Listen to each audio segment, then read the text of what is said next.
So raise your hand if you think that A does not belong. Raise your hand if you think that B does not belong. Raise your hand if you think that C does not belong. And raise your hand if you think that D does not belong. Okay. Well, let's see how good my memory is. Camila, why does A not belong?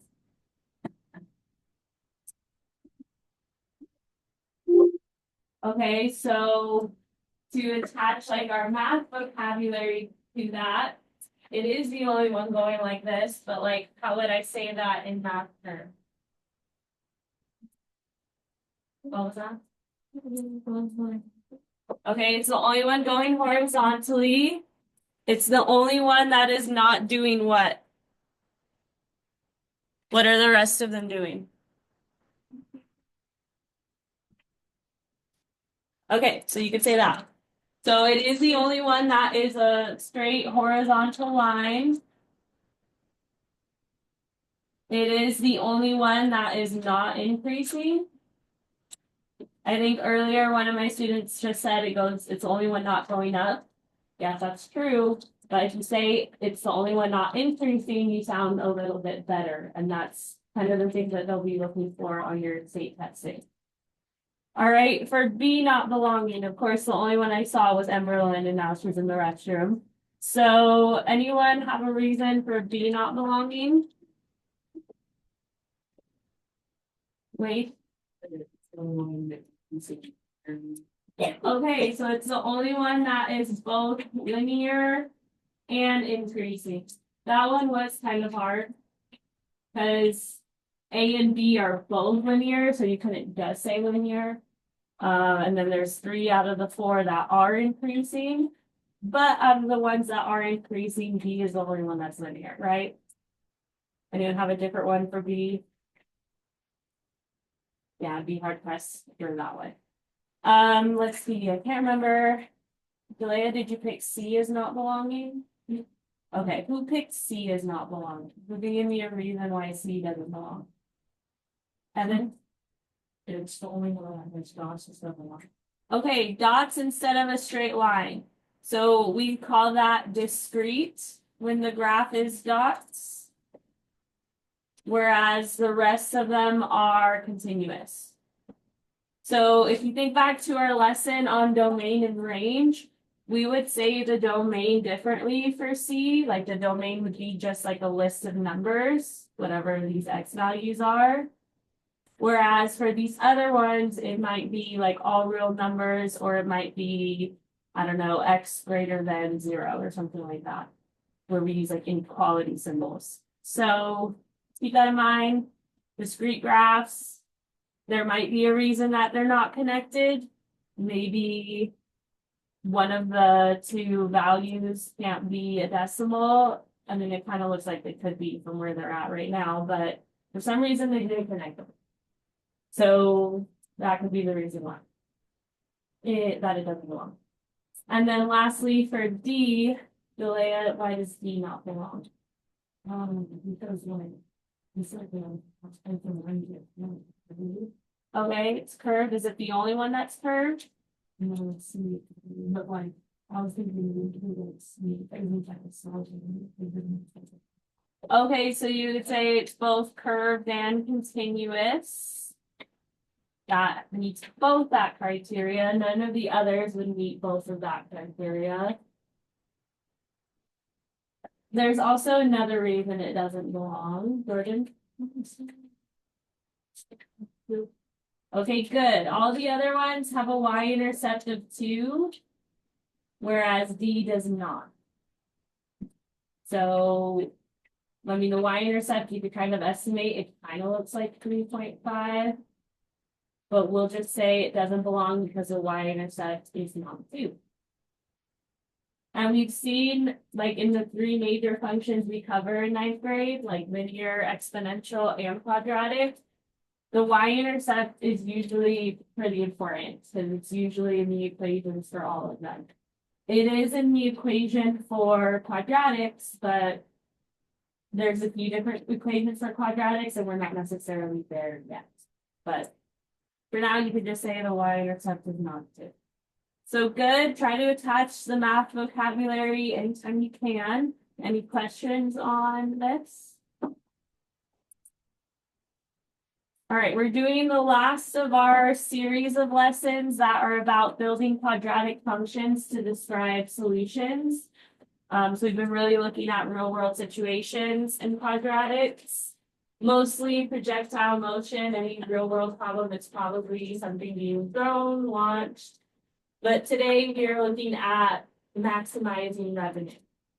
So you need to be able to choose a domain that makes sense in a revenue situation. You need to be able to model revenue with quadratic functions and graphs and relate the vertex and zeros to a revenue situation. So almost the same learning targets as yesterday, except for now it's specific to like revenue and money making situations. But we didn't quite get to all the different points in our lesson yesterday because of it being Monday and not having as much time. So let's talk about some of these words in here. Domain refers to all the what in a function? All the x's, which you've identified domain and range for quadratics before. You just didn't realize that there were quadratics. So whenever you are looking at a quadratic, I mean, they either look like this or like this. We learned in lesson 2 that the domain for them is always all real numbers, except for in real world situations. So now you might have to reason with it, like if this is for projectile motion, and we're trying to find like where the height is 0, I have 2 areas where the height is 0, but only one of them makes sense, right? Like say, hold on, and this isn't fine.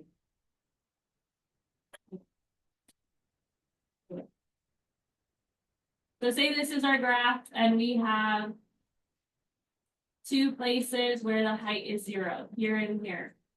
How do I know which one to use? Like if I want to know at which part does the ball hit the ground, do I use the first one or the second one? The second one, right? Because one, if a ball is being like thrown up in the air and falling on the ground, and we want to know when it reaches the ground, we probably care more about after it's been thrown, not before. Plus, when we go to this side of the x-axis, these x's are negatives, and it doesn't really make sense for the situation. So that's what we need. Like say that this was at, I don't know, -2 to +8. I would still say that my x's start at 0 though, because that's the only thing that makes sense in the situation. All right, so now we're going to see for a revenue situation what the domain would be. So anyway, there's that domain. And then vertex, we talked about vertex before. If it asks you for the vertex, what should your answer be? Yes. The maximum or minimum? What should your answer look like? Like if I'm asking you for the vertex, what needs to be in your answer?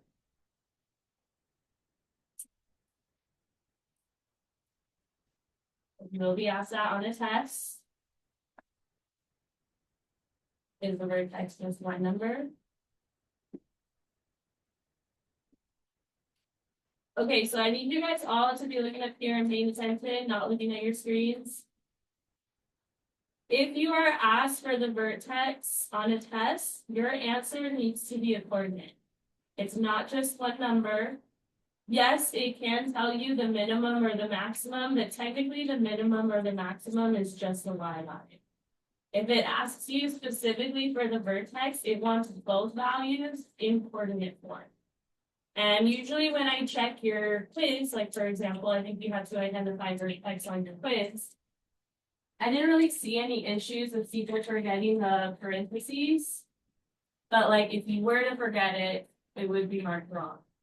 Okay, so it has to be a coordinate. It has to go in the order x, y. And if we're talking about our problems from the past few days, where we're talking about height and time in seconds, the X was the time and the Y was the height. So it tells you different things about the situation. Make sure that if you're using the vertex to answer a question, that you're providing them with the number they want. Do they want the time that it reached the maximum height, or do they want the maximum height? So you can find that in your vertex, in your turning point. And lastly, zeros. I've not defined zeros for you yet, but you're going to be identifying them today, so I'm going to tell you. Zeros is another word for x-intercepts. So by definition, your x-intercept is whenever y is 0. And that can tell you certain things about a situation. So like on this little graph I drew up here, my two x-intercepts, my two zeros would be -2 and 8. But probably only one of them makes sense for a certain situation. Maybe both of them make sense in other situations, but you kind of have to determine that yourself. What are the zeros and does it make sense? For our projectile motion, my zeros would tell me when the y is 0, so when the height is 0. That's when it hits the ground, if anything. All right, so we didn't quite connect those dots yesterday because of the time, but just know if it asks for the zeros, it wants what the x-intercepts are. All right, so I'm recording right now. However, the videos are there from last year. I still update them, even though it's probably the same lesson. The practice is in Schoology. And your next quiz is not even this week, it's next week. So this week, you just have to make sure you're staying on top of it with your homework, especially. Right now, I have a lot of students trying to do things that are more optional and extra credit versus just doing like the assignments I assign and the study guides I assign. Like you need to be just kind of checking off things that would be required things, so you need to do those. And then if you have time, go back and do some of the extra credit. But like I need you to do well on these tests. I need you to keep up with the class. So we have to do those little checkpoints, and if you don't, we're exhausted. Any questions right now? Okay, well then moving on. So we have a company that sells movies online is deciding how much to charge customers to download a new movie.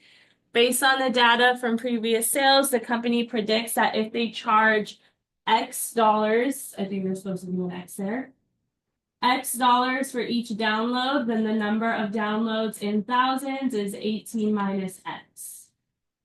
Complete the table to show the predicted number of downloads at each listed price, then find the revenue at each price, and the first row has been done for you. All right, so they're telling you, they predict that the number of downloads in thousands is 18 minus X. So X being your price, the number of downloads would be 18 minus whatever X is. And that makes sense because 18 minus 3 is 15. Now, if you've ever bought something before, you know that the more you buy, like you have to multiply by however much the price is. So that's how we're getting the revenue. That's what they're making. 3 times 15 is 45. Everyone following because we're going to fill in the rest. All right, so this column is all 18 minus whatever X is. So what's 18 minus 5?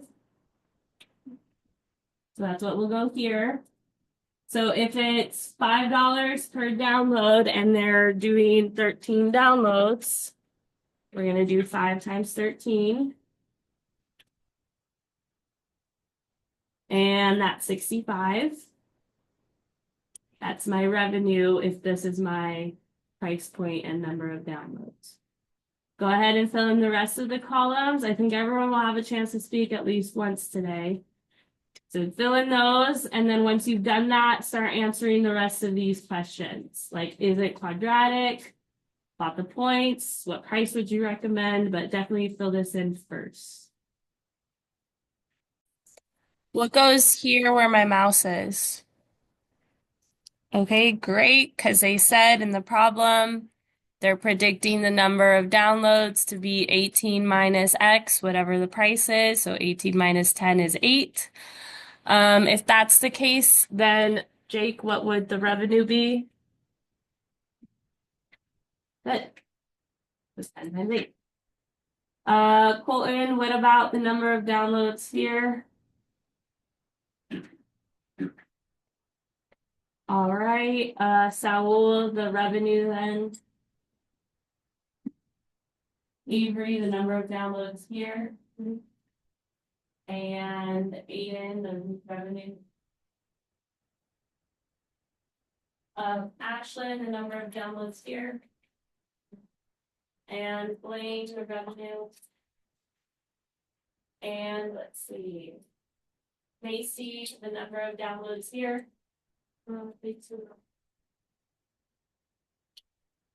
And Kyrie, the revenue.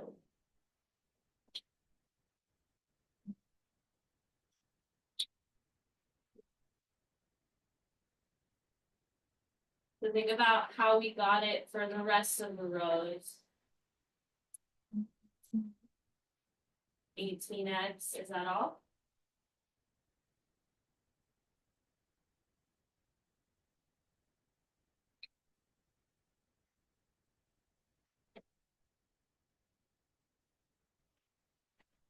All right, anyone want to finish it? That's partially right, but it's not fully multiplied.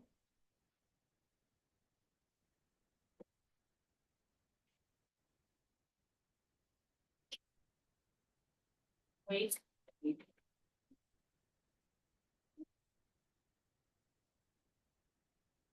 Wait, what do you think?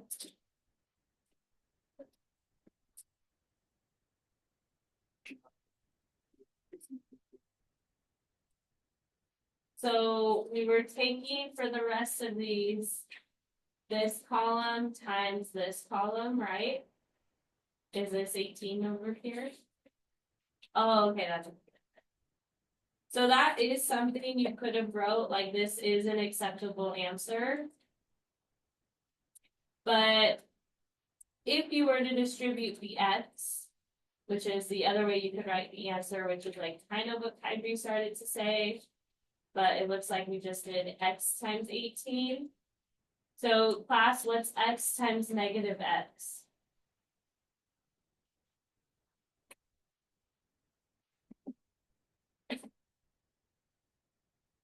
X times negative x.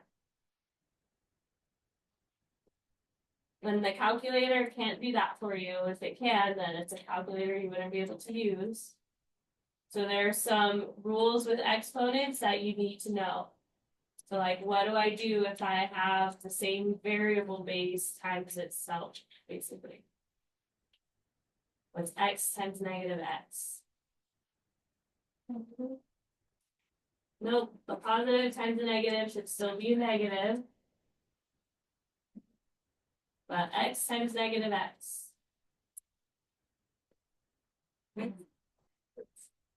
Nope. Okay. Nope. Because that wouldn't change anything, right? If I did x times x and just got one x, like, that doesn't change the first x. So someone in here has to know it. I've taught it to at least like half of you how to do x times x.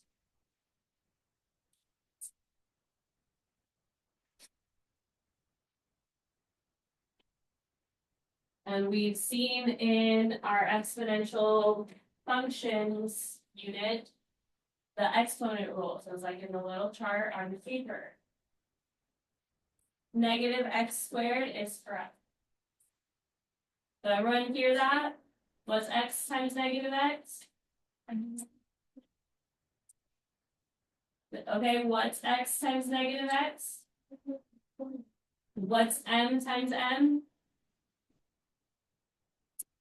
We're gonna keep doing this till you get it. What's m times m? M squared. What's w times w? W squared. What's x times x? So that's your power rule.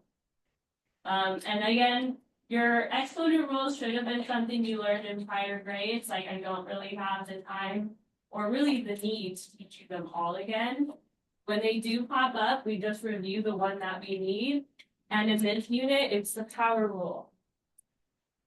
And that's the one that says if I have the same base being multiplied, then I can just add the exponents. Which, what is the exponent if it's not written? And so if I have x to the first times x to the first, 1 plus 1 is 2. And then, of course, the fact that we have a positive times a negative, that's why it's still a negative x squared. All right, so either of these are acceptable. I do think the one that I boxed up in the bottom was probably easier to figure out. But luckily for you, in this unit, we never really go higher than an x squared. Right, because what does an x squared create?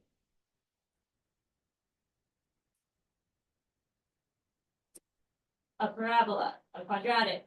That's like the minimum requirement for something to be quadratic is to have an x squared in it. Otherwise, it's just linear.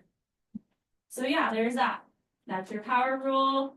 I told you it. We just reviewed it. So be able to apply it in future lessons. I feel like some of you are still checked out or just blindly copying. You need to understand it. Like, I can't make it easier for you. We've seen a problem just like this on the test before. So yeah, you do need to be able to multiply x times x. But moving on. So that's us filling out the table. Now you have to answer, is this quadratic? So is it? Is the relationship between the price and the number of downloads quadratic? How do you know? So you could say that. You could say yes because, and you could put this one first because maybe to me this one is probably the most reasonable to come up with. But you could say because x times 18 minus x in parentheses equals 18x minus x squared. And it's the x squared that makes it quadratic. It's still quadratic written this way, but you just don't see the x squared until you distribute that. Questions so far? All right, then we're plotting the points that represent the revenue as a function of the price of one download in dollars X. So essentially, it's this column, our X column, and our revenue column that they want you to graph. So like one of the points would be 345, which would be like about here. My next point would be 565, so about here. Plot the rest. I'm going to freeze my screen so that you're not just copying my dots. Show me that you know how to follow the directions. Plotting this column paired with this one. And then answer what price would you recommend the company charge for the most revenue. Would someone go left?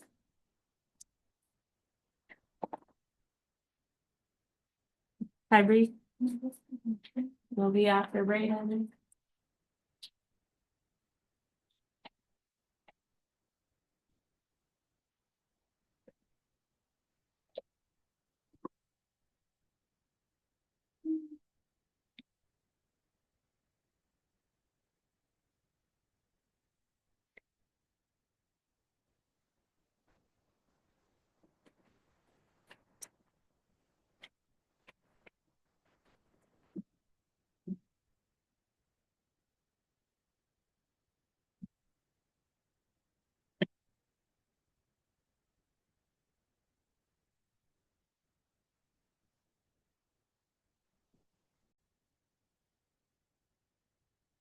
Okay, so this is what your graph should look like. As you can see, it's definitely not linear. It's definitely not exponential. We already established it is quadratic because we can see the equation has an x squared in it. But even if we only had the graph, I mean, linear and exponential never change direction. And it does have a bit of a U shape. So yes, it is quadratic. For what price would you recommend the company charge for a new movie? Maral, what would you say?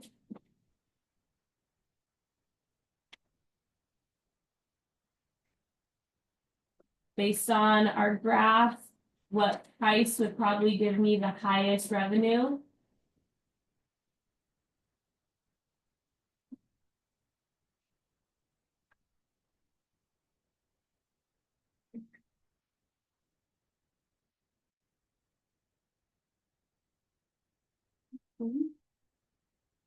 So the price 18 actually produces no revenue because that's this dot over here. So try again, look at our other dots that we have here. Our y-axis is revenue in thousands of dollars. So about what price gives us the highest revenue?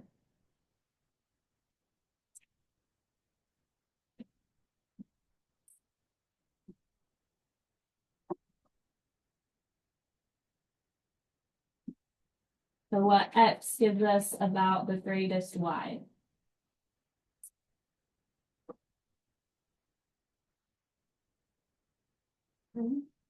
About 10. According to all the values we have in the table, the x value of 10 does give us the highest. If you do graph it with technology, and you could because you have the expression, it's about like $9 to $10. And that was more like an estimate, an opinion, although some opinions could be wrong, right? Like you wouldn't want to pick the ones that are lower than others, but you're basically estimating from around these highest points what it probably is my highest point. So questions on that?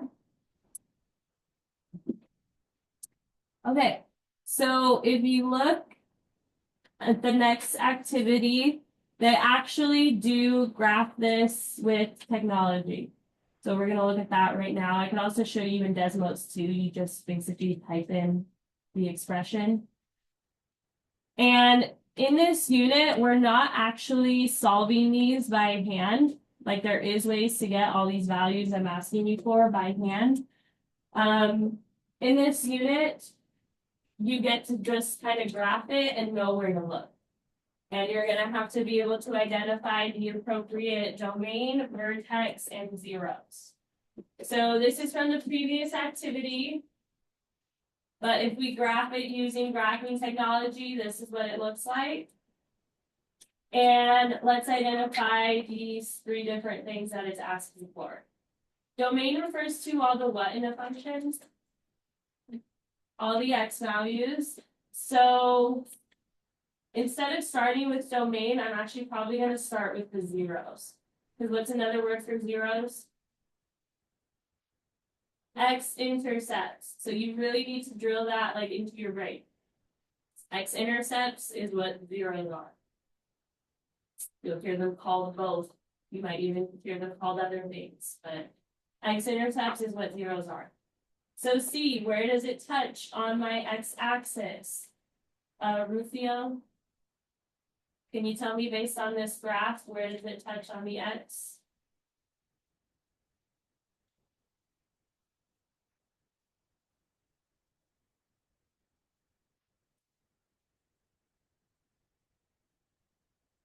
Okay, so Rufio, if this is my x-axis, where does it touch?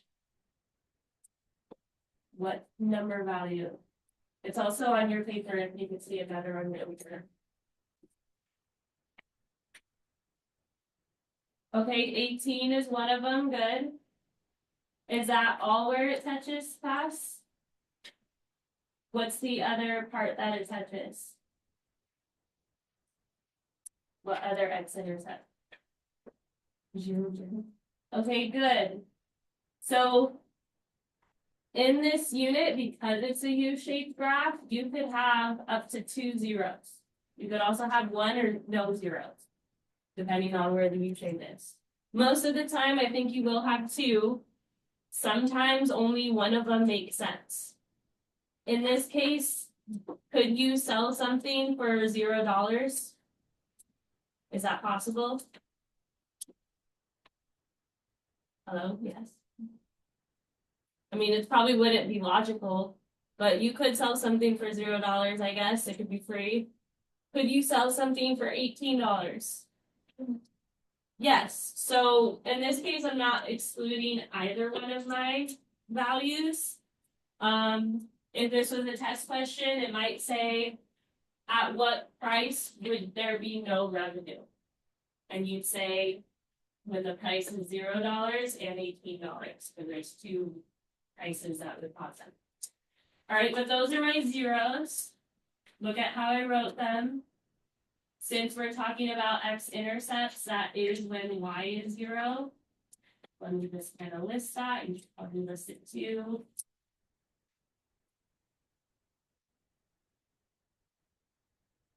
I have 2 zeros on this one. And that, to me, I think is better to identify before identifying the domain, since my domain refers to all that my x's could be. Would it make sense to have a negative price? And would it make sense to have a price beyond the 18? Maybe, but we already know at 18 is when they reach 0 revenue. So for this situation, my domain is just going to be like what's from my positive quadrant. So I would list my domain as numbers from 0 to 18. But is it going to be all of the numbers from 0 to 18? Like all the decimals, or is it just going to be full numbers? Could I charge a decimal of $1? Could I charge like $12.50 for a download? So then, yeah, I can charge a decimal of $1. So when it can be decimals, what phrase do they usually use for the domain? So it's going to be, for my domain, all real numbers from 0 to 18. But it can be the decimals in between, but it's not going to go outside of 0 to 18. All right, does that make sense? Okay. Last thing we need to identify is the vertex. So, Jalea, what would my vertex be on this one? Approximately.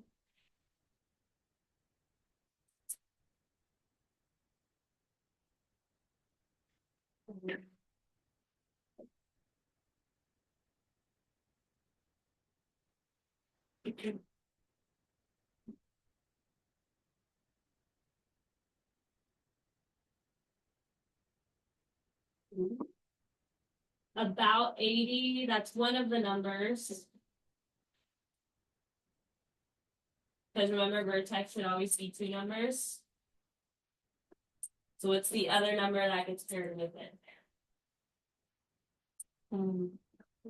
Okay, good. And I will tell you, because you have to estimate it, click on it on your paper. But I will tell you it is actually 981. Because you can type it into Desmos and see where it's entering exact, which could like be necessary on your test. So for that one, when I graph it and it looks like this,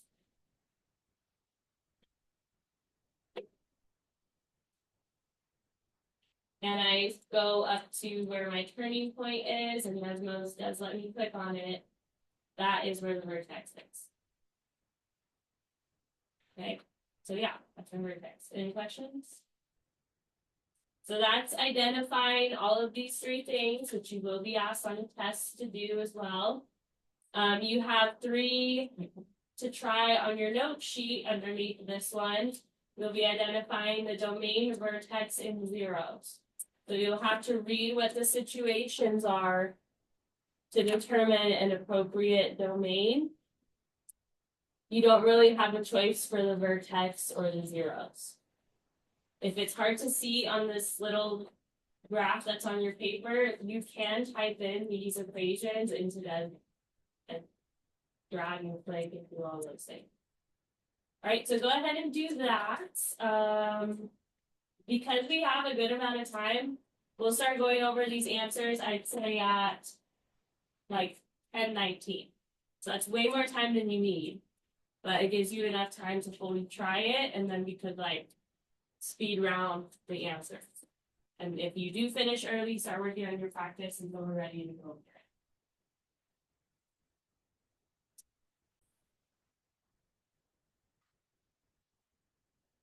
You just start by. All right. So Ella, for number one, I would start by identifying the zeros before I identify the domain. So what are the zeros for number one?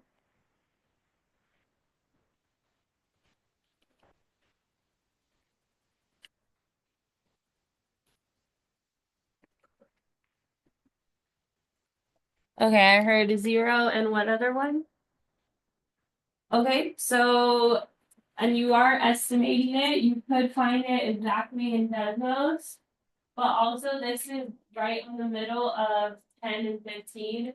So class was right in the middle of 10 and 15. 12.5. But otherwise, if we are just estimating, then I mean close to that. So our zeros are where it touches on the x-axis, our x-intercept.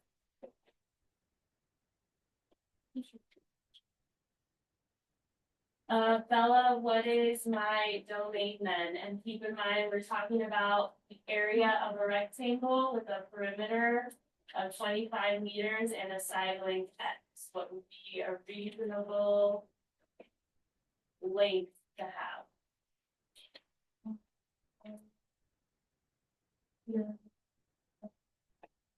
Okay, good. So first, you kind of have to ask yourself, can it be the negatives? Like, should I have a negative length? Class? Can you ever measure a length of something and it be negative? No. So obviously exclude negatives. And we're excluding anything beyond the 12.5 because then now we're getting a negative area or beyond that. So that wouldn't make sense either. And then you need to ask yourself, can it be every decimal in between? So can you measure something and get a decimal for the length? So that's why it's all real numbers from 0 to 12.5.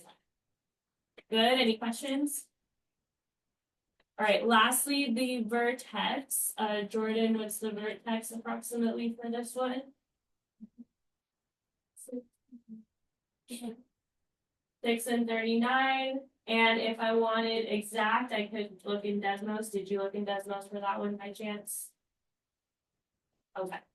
Estimating is fine for now too, but know that you could type this into Desmos and click on it and see what it is exactly. But it does look like 639. Questions on that? There's also parts that say describe what it means in the situation. So just apply the units. So like if this is supposed to be length for the x, and this would be 6 meters. And if the y is supposed to be area, then that's the area in square meters. Right? So attach like these titles to say what it means. Questions on that? Okay. So then Cecilia, for number 2, which is the one underneath, what are my zeros for this one? 4. So that, I think you're referring to the y-intercepts. Zeros are our x-intercepts. Do I have any x-intercepts on this one?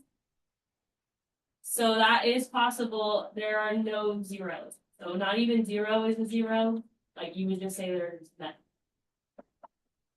There is a y-intercept and the y-intercept is 4.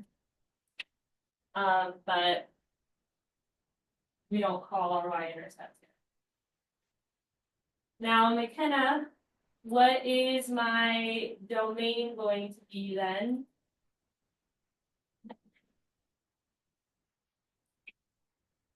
And keep in mind, this situation is for the number of squares as a function of the step number.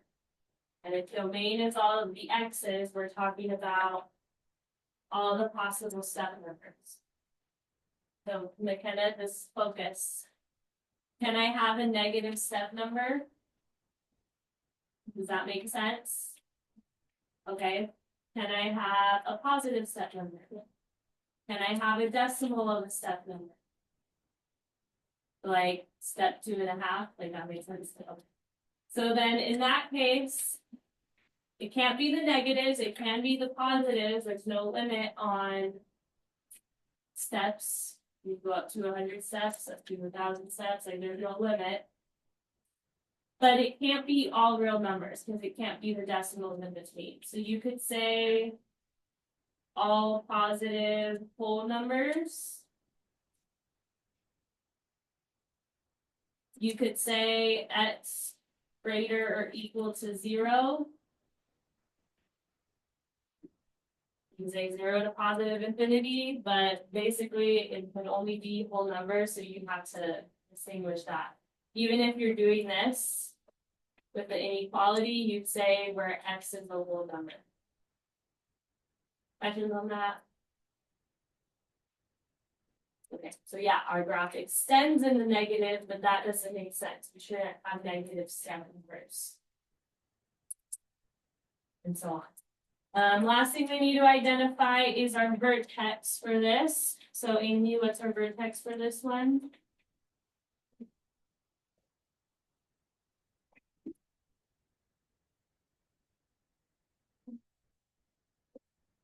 Is it touching right at the origin, this turning point? It's a little bit above it. So either you'd estimate it or look it up graphically and click on it, see where it is. It does touch at 0.4. Estimating it might look like n even, like that's, the tick marks are pretty big, like it's hard to estimate it and get it right exactly. But if you type this in, you might have to change the n's to x's, but this is your vertex. That's our turning point. Good. It's also our y-intercept that isn't an absolute sort by the way. Yeah. There's that. Last example, number 3. Braden, what are my zeros for this one?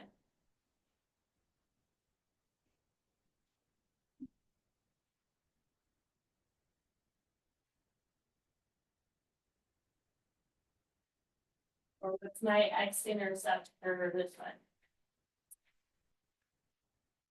And do I have more than one x-intercept? Yeah.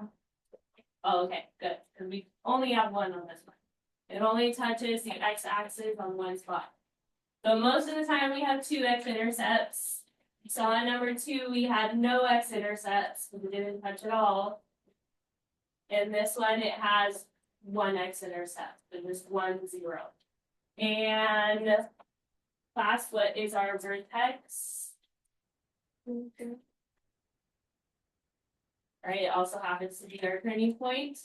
So it's also our vertex. And lastly, domain. Now this one is talking about the distance in feet that an object has fallen t seconds after being dropped. Can I have negative second? Can I have a decimal of a second? No. Yes, you can. So you would say all real numbers.